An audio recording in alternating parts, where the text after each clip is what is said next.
आज हम बात करेंगे एक ऐसे थर्मोडायनेमिक प्रोसेस के बारे में जिसमें प्रेशर सेम रहता है, यानी कि आइसोबारिक प्रोसेस के बारे में हम बात करेंगे, जिसे हिंदी में समदाबीय प्रक्रम कहते हैं। डेफिनेशन में आपको साफ साफ दिख रहा है that thermodynamic process in which pressure remains constant is called isobaric process.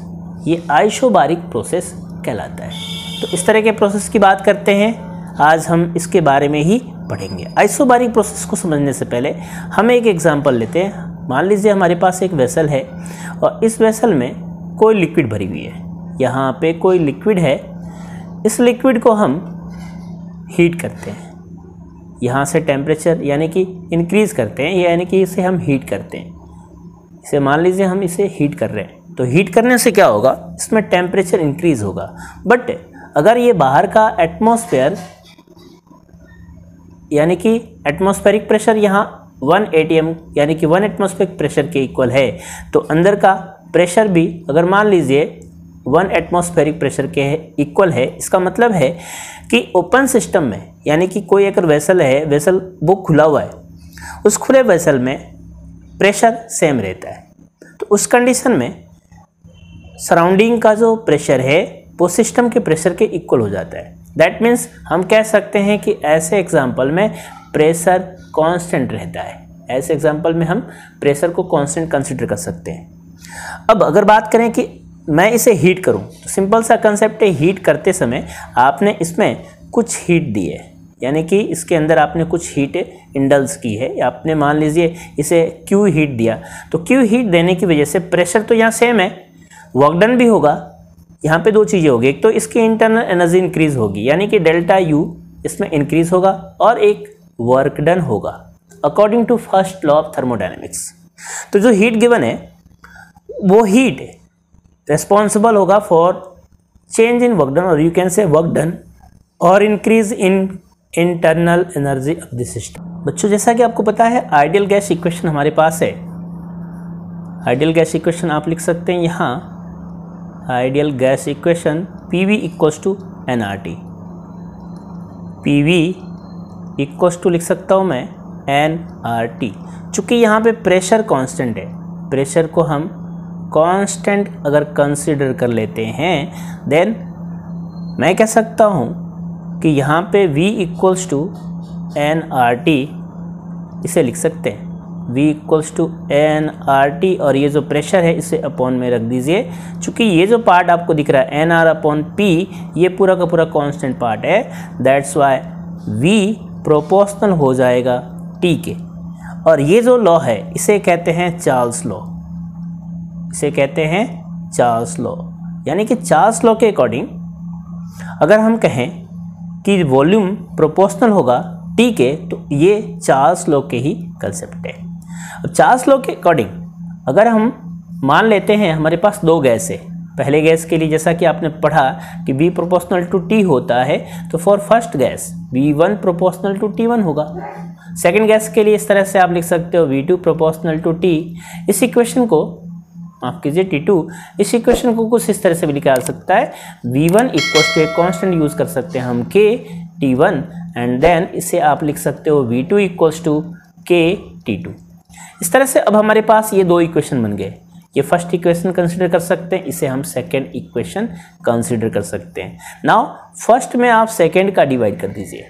First में जब आप सेकेंड का डिवाइड करेंगे तो इस तरह से होगा V1 upon V2 equals to ये होगा K T1 upon K T2, और इस तरह से ये K कैंसिल आउट हो जाएंगे एक दूसरे से, तो V1 upon V2 equals to T1 upon T2 के इक्वल होगा।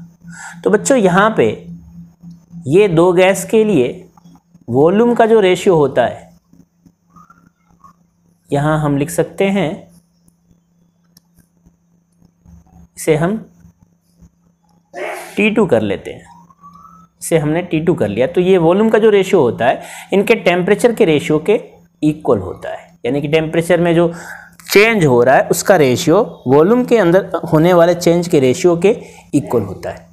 अब जरा चार्ल्स लॉ के अकॉर्डिंग, जैसा कि आपको पता है चार्ल्स लॉ होता है V प्रोपोर्शनल टू T। चलिए, और V और T के बीच में ग्राफ कैसा होगा, तो प्रोपोर्शनल का ग्राफ आपको पता है। यहाँ पे हम प्रोपोर्शनल के ग्राफ को ड्रॉ कर लेते हैं एक बार।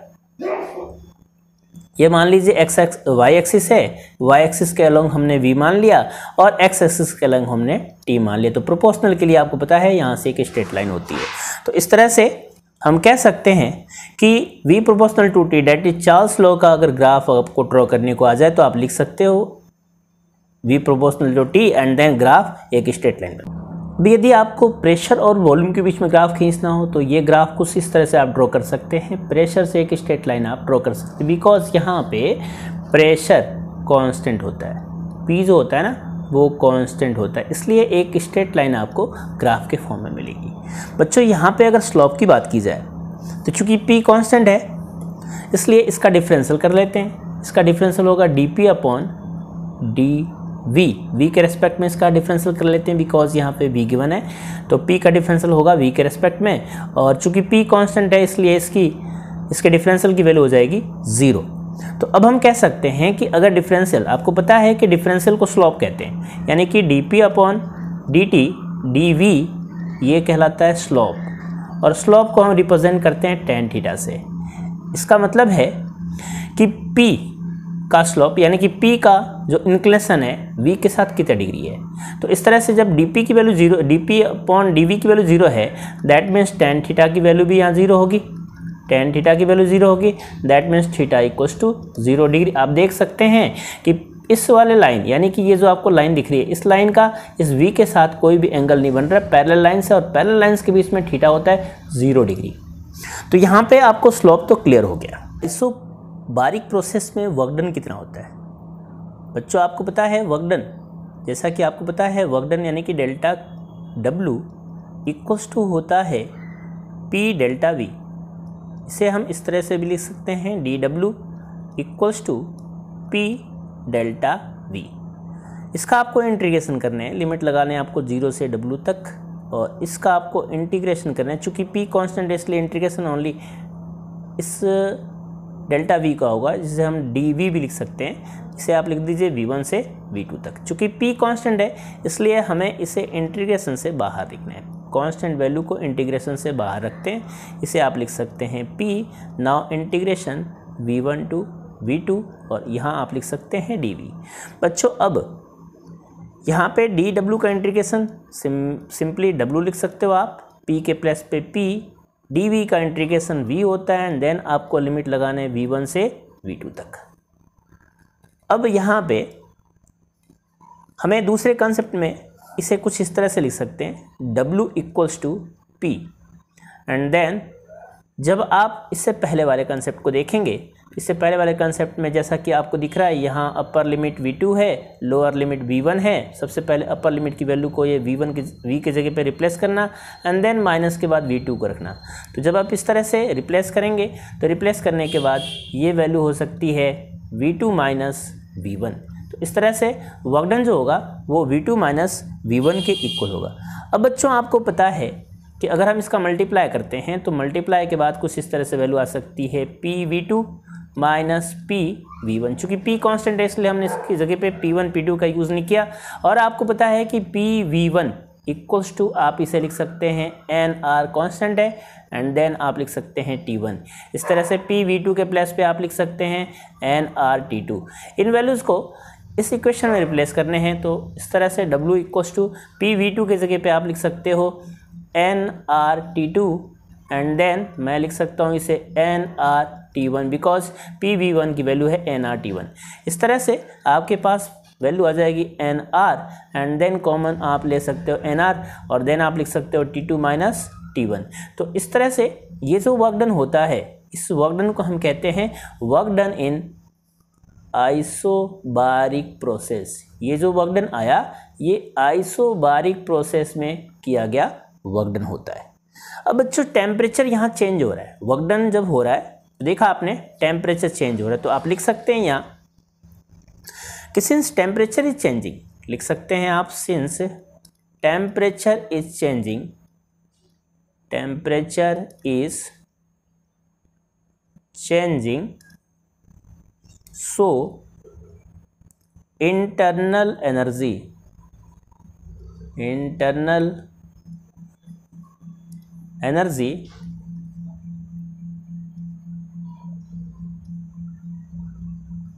Also changing, also changing. तो जब टेम्परेचर चेंज होगा, दैट मीन्स हम कह सकते हैं टेम्परेचर चेंज होने का मतलब ये है कि टेम्परेचर चेंज से यहाँ इंटरनल एनर्जी भी चेंज होगी। Therefore from first law of thermodynamics, पता है आपको first law of thermodynamics, thermodynamics का आपको पहला लॉ तो पता है, लिख सकते हो आप, delta Q equals to delta U plus delta W. बच्चों आप इसके जगह पे डेल्टा क्यू के प्लेस पे डेल्टा क्यू लिख सकते हैं and then delta U. Work done आपके पास ये वैल्यू आई हुई है वर्क डन की, लिख दीजिए। इसे डेल्टा डब्ल्यू भी कंसिडर कर सकते हैं, बिकॉज डिफरेंस है, तो डेल्टा डब्ल्यू के प्लेस पे आप लिख सकते हैं P V2 minus V1।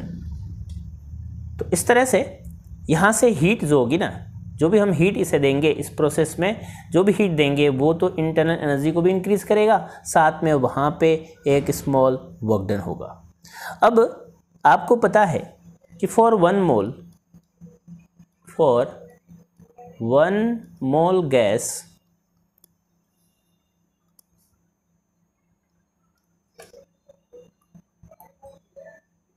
Heat capacity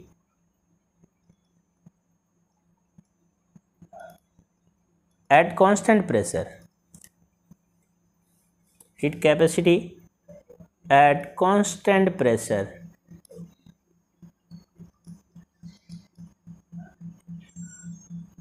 आपने पढ़ा है, उसे लिखते हैं आप Cp। तो जो हीट होगा, इस हीट की वजह से यहाँ पे हीट कैपेसिटी के लिए आपको फॉर्मूला पता है, आप पहले फॉर्मूले को समझ लीजिए। यहाँ आप लिख सकते हो Cp equals to delta Q upon delta T, delta Q upon delta T. इस तरह से डेल्टा क्यू की वैल्यू हो सकती है delta Q equals to Cp delta T, या इसे लिख सकते हैं delta Q equals to Cp dt। तो ये अगर टेम्परेचर इंक्रीज हो रहा है, तो टेम्परेचर इंक्रीज होने के बाद यहाँ टेम्परेचर अगर इंक्रीज करते हैं, तो इंक्रीज होने के बाद जो हीट होगी उस हीट की वैल्यू होगी Cp डेल्टा टी, बिकॉज यहाँ पे Cp चूँकि आइसोबारिक प्रोसेस है और आइसोबारिक प्रोसेस में कांस्टेंट प्रेशर पे जो स्पेसिफिक हीट होती है उसे Cp हमने यहाँ पे कंसिडर किया हुआ है। तो इस तरह से अगर मैं बात करूँ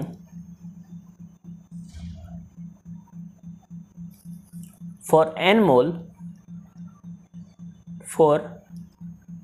मोल डेल्टा क्यू की वैल्यू हो जाएगी डेल्टा क्यू इक्वल टू, अभी आपने पढ़ा Cp डेल्टा टी से आप n से मल्टीप्लाई कर दीजिए। इस तरह से मोलर हीट कैपेसिटी इसकी हो जाएगी, मोलर हीट कैपेसिटी को हम लिख सकते हैं फॉर 1 मोल, माफ़ कीजिए n मोल, इसे हम लिख सकते हैं Cp equals to 1/n delta Q upon delta T.